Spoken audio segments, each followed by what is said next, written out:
Hello বন্ধুরা, আজকে আমরা সূচক লগের 3 নংয়ের ক নাম্বার অঙ্কটা করবো। ঠিক আছে, 4.2। ওকে, চলো তাহলে একটা লেফট হ্যান্ড সাইড দিয়ে নিই। লেফট হ্যান্ড সাইড, তাহলে এখানে কী হবে? 5 log 10 মাইনাস log 10 25। ওকে, ডান। 5 log 10 5 মাইনাস log 10 25 মানে কি 5 স্কোয়ার। এই উপরে টুটা এখন সামনে চলে আসবে।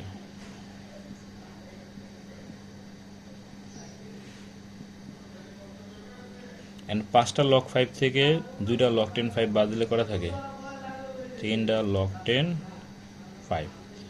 এখন এই সামনে 3 থাকলে উপরে চলে যাবে log 10 5 কিউব। তাহলে 5 কিউব করলে কত হয়? log 10 125। এটাই ছিল রাইট হ্যান্ড সাইড। হ্যাঁ, রুট। আবার দেখো, এই যে log 10 5 আর log 10 25। 25 মানে কি 5 স্কোয়ার। উপরের স্কোয়ারটাকে সামনে নিয়ে আসবা।